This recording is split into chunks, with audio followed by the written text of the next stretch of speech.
तुला राशि वालों के लिए इस समय पे साझेदारी में बहुत उनको लाभ मिलेगा, यानी कि आपको अपने किसी भी पार्टनरशिप में आपको फ़ायदा हो सकता है, किसी के साथ मिलके काम करने में आपको अच्छा फ़ायदा हो सकता है। सामाजिक दायरे से अगर मैं बात करूँ तो आपको इस समय पे आप देखोगे कि आपका सोशल सर्कल थोड़ा-सा आपको बढ़ा हुआ महसूस होगा। इसमें आपको ये इफ़ेक्ट दिख सकता है। आपके वैवाहिक जीवन की अगर मैं बात करूँ, इसमें थोड़ी-सी आपको मतभेद महसूस हो सकते हैं, तो इसमें आपको थोड़ा-सा ध्यान रखना है। काम की अगर मैं बात करूँ तो काम में आपको थोड़ा-सा धैर्य रखना है। हो सकता है कि अभी चीज़ें जिस हिसाब से आप चाहो वो ना, तो हो सकता है कि जो आप सोच रहे हो वो ना हो, तो आपको थोड़ा-सा इस समय पेशेंस रखने की ज़रूरत है व्यापार में। तो ये है तुला राशि वालों के लिए। अब बात करते हैं वृश्चिक यानी कि स्कॉर्पियो राशि। तो वृश्चिक राशि वालों को इस समय पे अपनी नौकरी में या तो कोई बदलाव दिख सकता है, तो इस समय पे जॉब में प्रमोशन देखने को मिल सकती है। इस समय पे फाइनेंशियल अगर मैं बात करूँ तो आपकी फाइनेंशियली जितने भी आपके स्टेटस है उसमें आपको अच्छा इफेक्ट मिलेगा, लाभ होगा।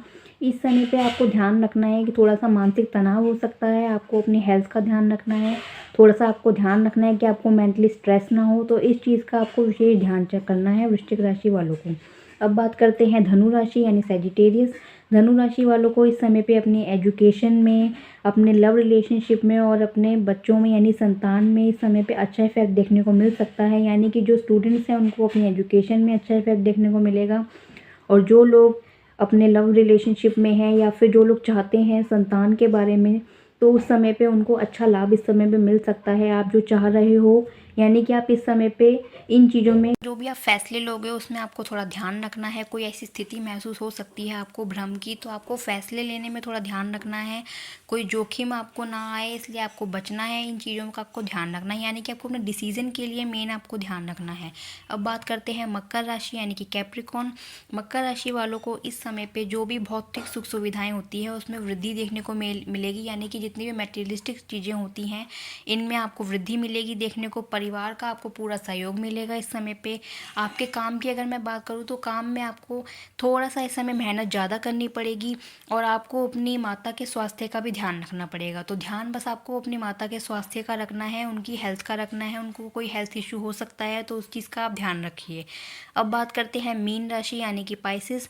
मीन राशि वालों के लिए इस समय पे विदेश यात्रा का बहुत अच्छा योग है, जा सकते हो आप। खर्चों पे आपको थोड़ा सा नियंत्रण करके चलना पड़ेगा। इस समय पे आप लोग स्पिरिचुअल यानी कि स्पिरिचुअलिटी में भी ज़्यादा जा सकते हो, और वहाँ पे आपको फ़ायदा भी बहुत ज़्यादा मिलेगा। यानी कि आपको आत्मिक शांति, मानसिक शांति भी बहुत ज़्यादा मिलेगी। तो आपको इस चीज़ का बहुत अच्छा इफेक्ट मिलेगा।